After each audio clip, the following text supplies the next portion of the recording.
What's up guys, and welcome back to another video on the MF Automotive YouTube channel. It was only a few months ago that Toyota showed us the all-new Tundra, and here we are yet again with the reveal of another body-on-frame vehicle with a coveted following that was in dire need of a refresh, this time in the form of the all-new Sequoia.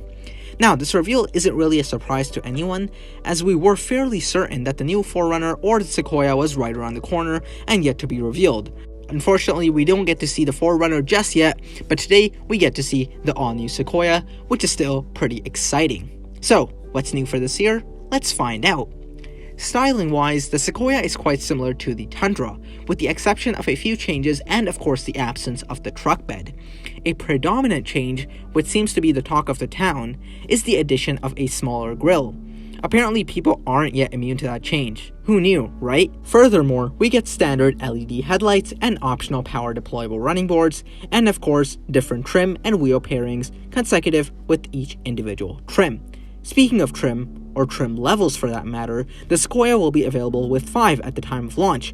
This is of course dependent on what region, and the ones I'm quoting right now are for the United States, so if you are in Canada, the trim levels might be a little different. Still, they go by SR5, Limited, Platinum, Capstone, and TRD.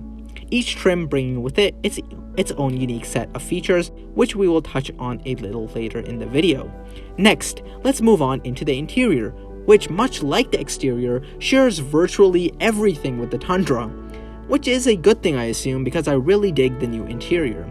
Some key features to mention in here include the addition of a panoramic sunroof, a power-operated third row, and heated ventilated seats in the front and back. The infotainment display is 14 inches in diameter and boasts features like wireless Apple CarPlay and Android Auto, driver profiles, yada yada yada, basically everything you would expect from a modern Toyota product. We also have Toyota's connected services for things like, I assume, stuff like over-the-air updates, and to communicate with your vehicle via the app on your phone. The gauge cluster is also digital and spans 12.3 inches in diameter.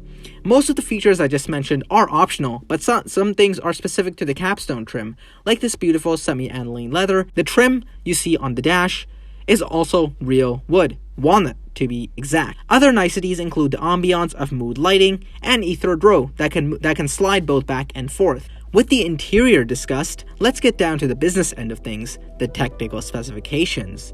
The new Sequoia, unsurprisingly, is built on Toyota's new contemporary TNGA-F platform, as are most of the new vehicles. The new Sequoia is also rated to tow up to 9,000 pounds. Under the hood, the new Sequoia is rocking the company's new iForce Max hybrid powertrain, which is optional on the Tundra but comes standard on the Sequoia. Not a surprise, as Toyota is kind of moving their whole lineup towards electrification, and this is kind of the first step they're taking before taking that huge leap forward, kind of, I guess, testing the waters with their technology. Anyway, the engine found in the Sequoia is a 3.5-liter twin turbocharged V6 which is accompanied by a small 1.5 kilowatt-hour battery that as a pair produce 437 horsepower and 583 pound-feet of torque. Now, the V8 in the predecessor was great, but it wasn't really efficient, so I can see why Toyota made the move towards this new twin-turbo 3.5-liter hybrid engine. Anyway, all this gadgetry in the engine is mated to a 10-speed automatic transmission. Power is sent out via the rear wheels, unless you opt for the TRD trim, where 4-wheel drive is standard. I find this a little weird because, based on the price of this thing, they should really just throw in 4-wheel drive as standard equipment, but no, it's optional on all trims except the TRD. And it's controlled via a switch in the center console, where you can cycle between 2-wheel drive, 4-wheel drive high, or 4-wheel drive low. Suspension-wise, the Sequoia has an independent front suspension and a multi-link setup out back. You can also opt in some trim levels for air suspension. If you opt for the load-leveling rear air suspension with adaptive variable suspension, you also get some extra settings like Comfort, Sport Plus, and Custom.